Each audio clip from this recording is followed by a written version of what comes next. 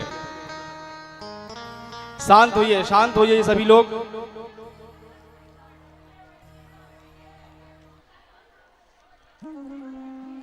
देखिए, अब कुछ ऐसा नाम होगा जो आप लोग के बीच में व्यक्ति होंगे, भक्त होगा, जिनका नाम हमारे पास आया है। सबसे पहले देखिए, ये जो सबसे पहले ये बता दें, ये जो आयोजन है ना, ये कोई अकेले व्यक्ति नहीं कर रहा है, ये सब आप सभी मिलकर के इस आयोजन को करा रहे हैं। इसमें यजमान कौन है? आप सभी इसके यजमान हैं और सभी के सहयोग से ये आयोजन हो रहा है। दूसरी बात ये है, जो इस आयोजन में जिसने भी सहयोग किया है उसका नाम है, सबसे पहले है रागिनी देव प्रकाश कन्हैया जी, जिन्होंने इस आयोजन में पीने की पानी जितनी भी लगेगी उसका सहयोग उन्होंने दिया है। एक बार जोरदार ताली। रागिनी जी, प्रकाश जी, पूरे जल सेवा इन्होंने दी है। यदि यहाँ पे है तो हम उनसे आग्रह करेंगे ऊपर व्यासपीठ पर आकर के आशीर्वाद दें, जो आपके माध्यम से औरों को थोड़ी प्रेरणा मिले। रागिनी प्रकाश कन्हैया जी।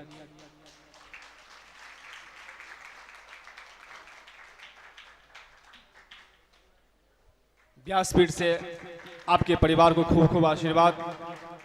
हमने कल इनका नाम लिया ही था, भूषण पाठक जी, जिन्होंने कलश यात्रा में जो भी पानी लगी थी इन्होंने दिया था। इनके लिए भी जोरदार एक बार ताली बना दीजिए।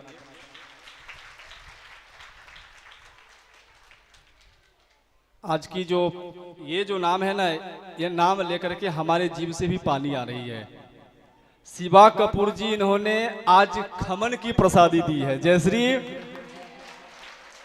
और सूरत की, गुजरात की बहुत अच्छी फेमस नाश्ता है खमन, उन्होंने प्रसाद दिए। बहुत बहुत धन्यवाद। यदि हमारी आप आवाज़ सुन रहे हैं तो जिसकी भी नाम ले रहा हूं ऊपर आकर के व्यासपीठ से आशीर्वाद ले, क्योंकि आपके माध्यम से औरों को प्रेरणा मिलेगी। इसमें बहुत सारी सेवाएं अभी बाकी हैं।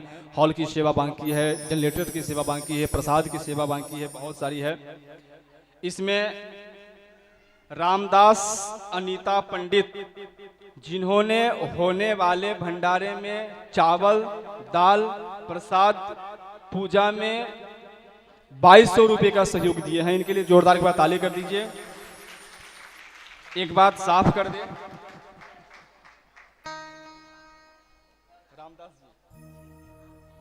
रामदास पंडित जी के लिए बहुत बहुत बधाई। इन्होंने अभी फाइनल नहीं हुआ है कि भंडारा होगा, लेकिन आप लोगों का जैसा सहयोग रहेगा और सबसे पहले जो इस कथा में खर्च हुए हैं उस खर्च का जो भी होगा उसको दे करके जो कुछ भी बचेगा उससे भंडारा जरूर होगा। जयश्री। अब इन्होंने आगामी भंडारा के लिए इन्होंने चावल दाल का सहयोग दिया है, तो जो कुछ भी सहयोग दिया है हमारे पास जो भी आएगा समिति में, उस समिति के अनुसार हम भंडारा करेंगे, जो भी होगा करेंगे अवश्य। उसके बाद मुकेश कंचन सिंह जी कलश यात्रा में, इनका नाम कल आ चुका था, जिन्होंने चुंदरी की सेवा दी थी। ललिता मिश्रा जी पूजन में इन्होंने बैठे हैं, इन्होंने 2200 रुपए का सहयोग दिया है पूजन में बैठ के। इनके लिए भी जोरदार एक बार ताली बजा दीजिए। शिव कुमार सुजाता यादव जी, इन्होंने 2100 रुपए का सहयोग दिया है। शिव कुमार सुजाता के लिए बहुत बहुत धन्यवाद। लक्ष्मी देवी लीला कांत जी, इन्होंने 1100 रुपए का सहयोग दिए हैं, बहुत बहुत धन्यवाद। रामदास जी के 5 ध्वजा जो भी है, जयश्री, इनके लिए भी एक बार ताली बजा दीजिए। ये कौन सी भोजन है? कौन सी भोजन है ये? भोजन कौन सी है ये?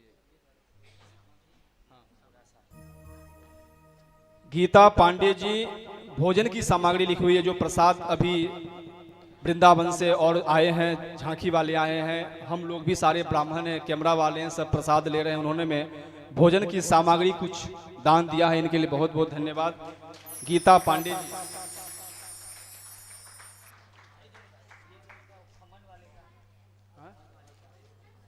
खमन वाले की सेवा इन्होंने दी है।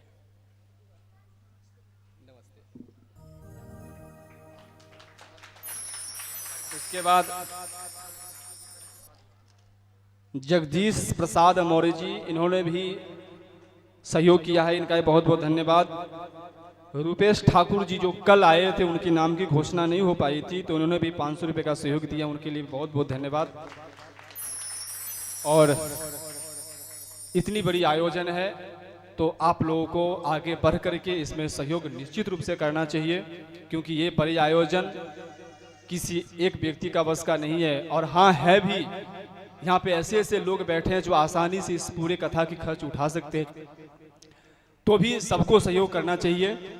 आगे ये है, जैसे हमने कल कहा था व्यासपीठ से कि आप अपने घर जाकर के कम से कम 10-20 लोगों को कहे कि कथा चल रही है और कथा में आए। कल हमने कहा था और आज भी हम आपसे ये आग्रह रख रहे हैं कि आप भी जाकर के अपने मोहल्ले में, पड़ोस में, पड़ोसी से, सगा संबंधी से जो भी है उनको जरूर कहे भागवत कथा हो रही है, चले और इस भागवत कथा के भागी बने। भगवान की अवश्य कृपा होगी। जो भी किसी भावना से भागवत कथा श्रवण करेगा उसको निश्चित रूप से मेरे गोविंद उसके मनोकामना जरूर और जरूर पूरा करेंगे। तो उसके बाद एक बार कहो न जय श्री। आप लोग जो इतने अच्छे नृत्य कर रहे हैं ना, बहुत अच्छे नृत्य कर रहे थे, इसके लिए आप लोग अपने लिए एक बार ताली बजा लीजिए।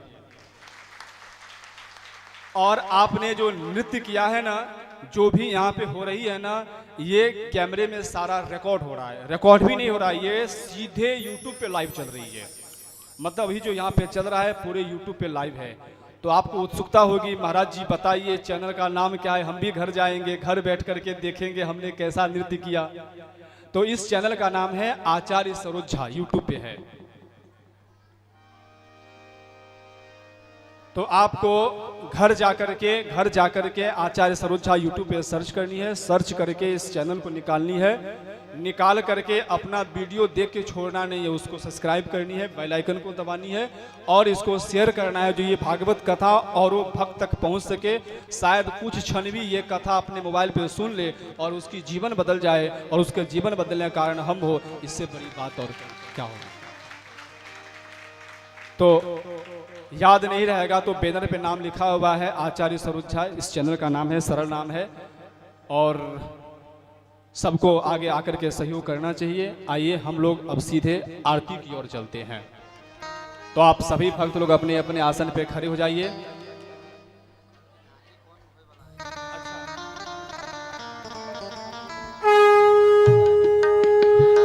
कल की बहुत अद्भुत झांकी है शिव पार्वती की विवाह, बहुत ही अद्भुत झांकी है शिव पार्वती की विवाह।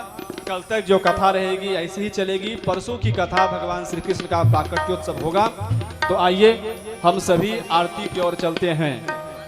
कर्पूरी गौरम करुणावतारम संसार सारम भुजगेन्द्रहारम सदा वसंतम हृदयारविंदे भवं भवानी सहितम। आज कथा में जो भी सहयोग किए थे, वो यजमान आगे आ जाएं।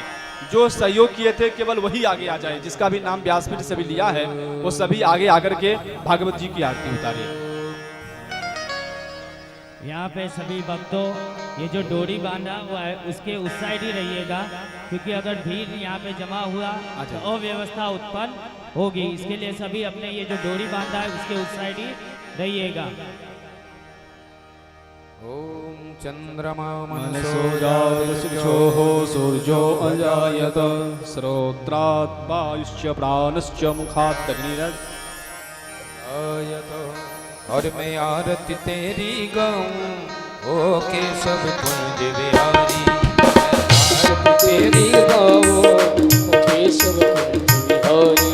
मैं नित्य नित्य शीश नवाऊं ओ मोहन मदन मुरारी, मैं नित्य नित्य शीश झुकाओ ओ मोहन मदन मुरारी। है तेरी छवि अनोखी ऐसी ना दूजी देखी, है तेरी छवि अनोखी ऐसी ना दूजी देखी। है तेरी छवि अनोखी ऐसी ना दूजी देखी। है तेरी छवि अनोखी ऐसी ना दूजी देखी।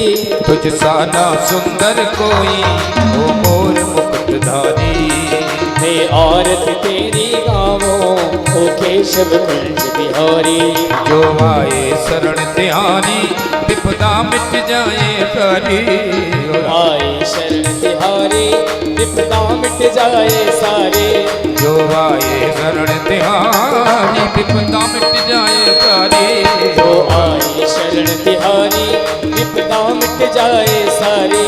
हम सब पर कृपा रखना ओ जगत के पालनहारी। मैं आरती तेरी गावों ओ केशव कुंज बिहारी। राधा संग प्रीत लगाई और प्रीत की रीत चलाई। राधा संग प्रीत निभाई और प्रीत की रीत जगाई। राधा संग प्रीत लगाई और प्रीत की रीत चलाई। राधा संग प्रीत लगाई और प्रीत की रीत जलाई। तुम राधा रानी के हो ओ राधा रास बिहारी। मैं आरती तेरी गावों ओ केशव कुंज बिहारी। जब जब तू बंसी बजाए सब अपनी सुध खो जाए। जब जब तू बंसी बजाए सब अपनी सुध खो जाए। जब जब तू बंसी बजाए सब अपनी सुध खो जाए। जब जब तू बंसी बजाए सब अपनी सुध खो जावे। तू सबका सब तेरे हैं और कृष्ण प्रेम अवतारी। तू आरती तेरी गावों ओ केशव कुंज बिहारी। मैं नित नित शीश नवाऊं ओ मोहन मदन मुरारी। मैं आरती तेरी गावों ओ केशव कुंज बिहारी। कर्पूर गौरम करुणावतारम संसारसारम भुजगेन्द्रहारम सदा वसन्तमयुजारम नमो भवामि सहितं नमामि। त्वमेव माता च पिता त्वमेव बन्धो च सखा त्वमेव वेदा द्रविणं त्वमेव सर्वं मम देवदेव। गुरुर्ब्रह्मा गुरुर्विष्णुः गुरुर्देवो महेश्वरः गुरुर्साक्षात् परब्रह्म तस्मै श्री गुरवे नमः। हरे राम राम राम हरे हरे। हरे कृष्णा कृष्ण कृष्ण हरे हरे। हरे राम राम राम हरे हरे। पुष्पैकवन्दना जले शीतलीकरणं महापुष्पैकवन्दना। यज्ञेन यज्ञमयन्त देवास्तानि धर्माणि प्रथमान्यासन्नाते नागं महिमानः सचन्दयत पूर्वे साध्याः सन्ति देवा। हरिः ओम् एकदन्ताय विद्महे वक्रतुण्डाय धीमहि तन्नो श्रीदन्ति प्रचोदयात्। हरिः ओम् नारायणाय विद्महे वासुदेवाय धीमहि तन्नो श्रीविष्णु